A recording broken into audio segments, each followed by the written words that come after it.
When we think of ancient books, we usually picture these fragile things behind glass in a museum, right? But what if a book wasn't just a window to the past, but a living, breathing connection to it? Today, we're diving into the Ethiopian Psalter. And believe me, this is way more than a museum piece. It's a functioning time capsule.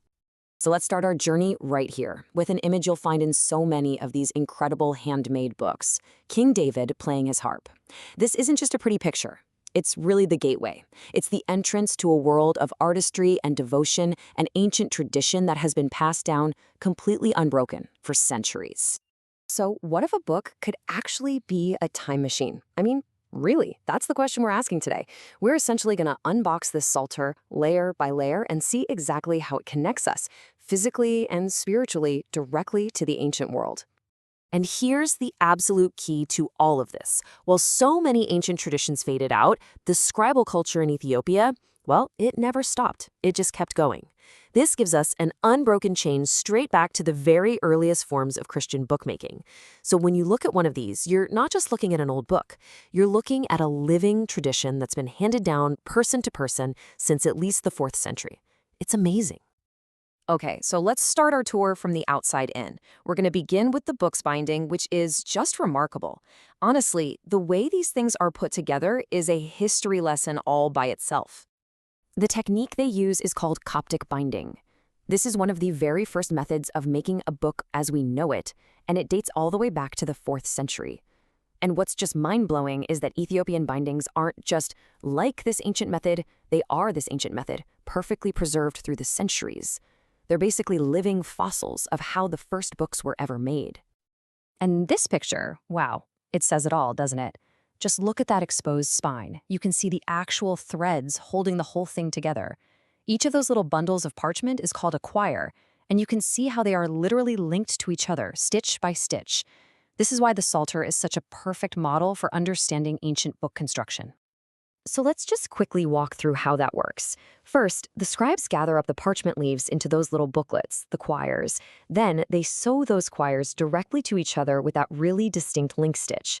That whole block of pages is then threaded right into these heavy, rough-hewn wooden boards.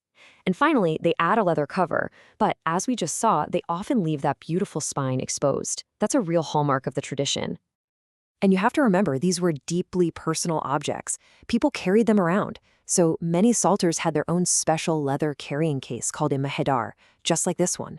It's a great reminder that this wasn't just some dusty book sitting in a church.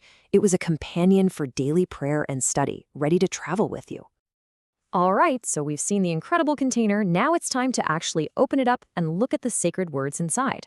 Everything is written in the ancient Ge'ez script, which is the traditional language of the Ethiopian Orthodox Tewahedo Church.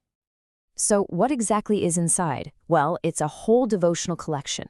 Of course, you get the Psalms of David, but you also have the Canticles of the Prophets, the beautiful Song of Songs, and 2 really important texts dedicated to the Virgin Mary, the Praises of Mary and the Gate of Light.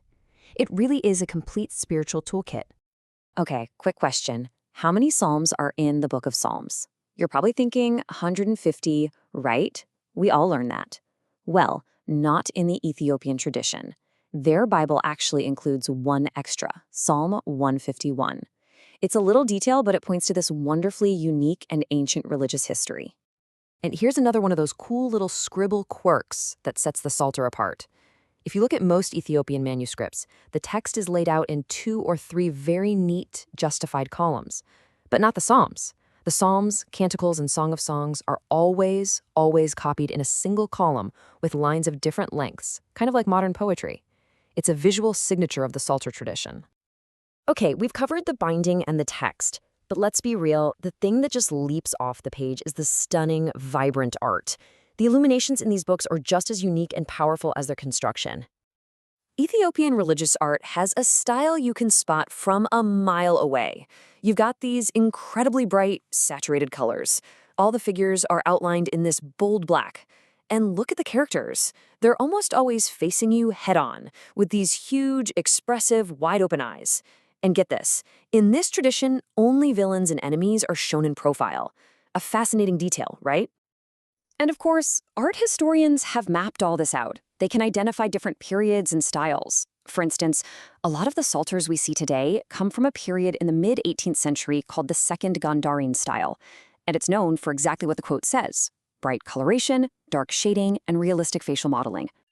Now this is one of the most iconic and beloved images in all of Ethiopian art: Saint George taking down the dragon. This story, representing the ultimate triumph of good over evil, was just massively important in their culture, so you see it depicted everywhere in these psalters. And very often, you'll find St. George right next to the other central figure in their faith, the Virgin Mary. Here's a classic image of the Madonna and Child. In their tradition, St. George is seen as Mary's special protector and companion. So by placing their images side by side, the artist is telling a whole theological story without a single word. It's brilliant.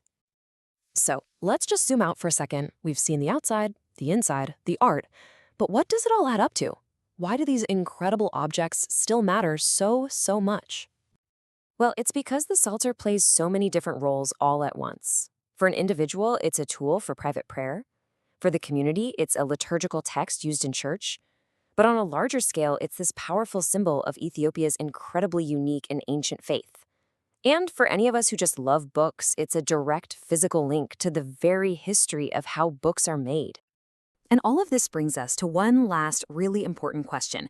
In our world of screens and digital everything, what does this ancient book, made of animal skin and wood and thread, really mean today? The answer, I think, is pretty profound. The Ethiopian Psalter isn't just history. It's not a relic of some lost world. Because the tradition of making them and using them is still going, it is truly living heritage. It's a time capsule that's still being packed, connecting the past to the present and onward into the future.